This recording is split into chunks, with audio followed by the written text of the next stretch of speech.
Bonjour, je m'appelle Gachagire Mika, je suis la cofondatrice de Science Splash. Science Splash, c'est une organisation qui est dédiée à enseigner les sciences et les technologies, surtout la partie pratique que les enfants n'ont pas dans certaines écoles. Alors on fera la partie, on va transformer la partie scientifique,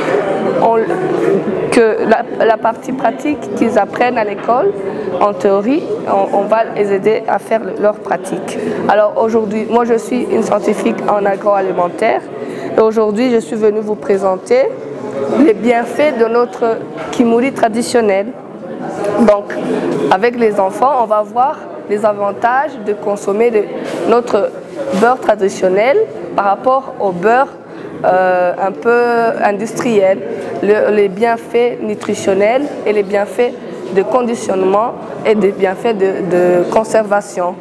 Donc en les inculquant que la science est partout dans ce qu'on fait et qui nous entoure, que tout ce qu'ils voudront entreprendre, il vaudrait mieux le faire avec l'idée scientifique derrière. Donc, merci beaucoup. La seule chose que je voudrais ajouter, c'est qu'on est très passionné à Science Splash de pouvoir partager notre savoir-faire, notre connaissance qu'on a appris avec plus de 10 ans dans l'industrie agroalimentaire. Les autres sont dans la technologie, l'électronique. Donc, vous êtes les bienvenus. Voilà, c'est tout. Merci. Je m'appelle Ngabo Innocent, je suis aussi fait partie de Science Splash. C'est une organisation qui a l'objectif d'amener la science aux petits jeunes pour comprendre son importance et aussi qu'ils peuvent mener leur domaine dans la science.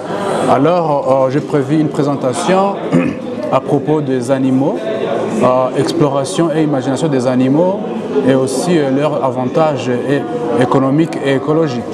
Donc parmi les cas qu'on a prévus, il y a 3 animaux, il y a les gorilles, les vaches et les abeilles. Alors on va voir pourquoi est-ce qu'on s'intéresse à ces 3 animaux. Vous savez, dans la culture rwandaise, la vache c'est un grand symbole dans la culture rwandaise. Et la vache, comme vous savez, il a des avantages économiques, il nous donne du lait, des cuirs, des fromages à manger. Les gens en peuvent faire de l'argent. Et aussi écologiquement, ça nous aide dans l'agriculture en transportant les produits d'agriculture et aussi pour la fertilité du sol. Le deuxième exemple qu'on peut parler d'eux, c'est les gorilles. Les gorilles, comme vous savez aussi, ça nous aide pour le tourisme, quand il y a des touristes qui amènent des devises dans le pays. Et aussi, ça nous aide aussi dans la conservation de la nature. Et aussi, c'est un patrimoine de conservation. Il nous aide aussi dans les recherches et éducation. Il y a culture et patrimoine. Le troisième exemple qu'on a pris aujourd'hui, c'est les abeilles. Les abeilles, comme vous savez, nous donnent beaucoup de choses, parmi de miel. Vous savez, dans la culture rwandaise aussi, le miel, c'est un symbole parce que si quelqu'un est paisible, on dit qu'il y a du miel dans son foyer. Donc, alors, les abeilles aussi, ce sont des animaux qui aussi sont très utiles dans la conservation de la nature. Ils font la pollinisation, transportent des fleurs de plantes aux plantes. Aussi, c'est un animal, ou bien un animal qui est important dans la vie quotidienne. Okay, alors, comme Science Splash, nous sommes très contents de faire partenariat avec la Fête de la Science parce que nos objectifs sont les mêmes. Nous voulons que les enfants, les petits, sachent la science, parce que les gens croient que la science est quelque chose de compliqué alors que la science n'est pas compliquée, il seulement s'agit d'aimer ça et de voir beaucoup d'exemples. Alors les jeunes devraient faire la science et aussi explorer le monde par la science. Merci beaucoup. Je m'appelle Brice Kirande, je suis informaticien de carrière.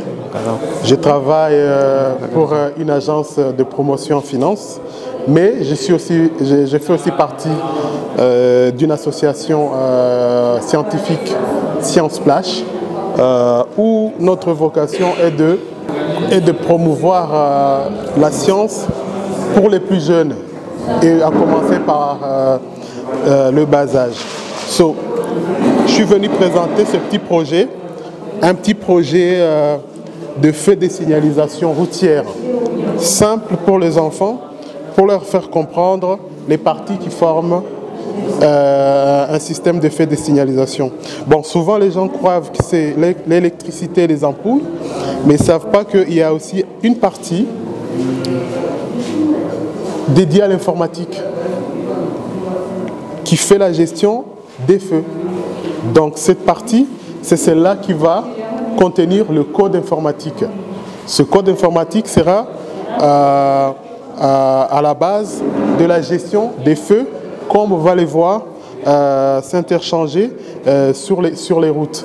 Alors, quel est l'intérêt de ce petit projet? C'est pour ramener les enfants à déjà se familiariser, savoir que le monde qui nous entoure est composé aussi d'informatique, des codes, et qui déjà, dès le bas âge, qui comprennent qu'ils vont déjà commencer à travailler avec. Merci beaucoup.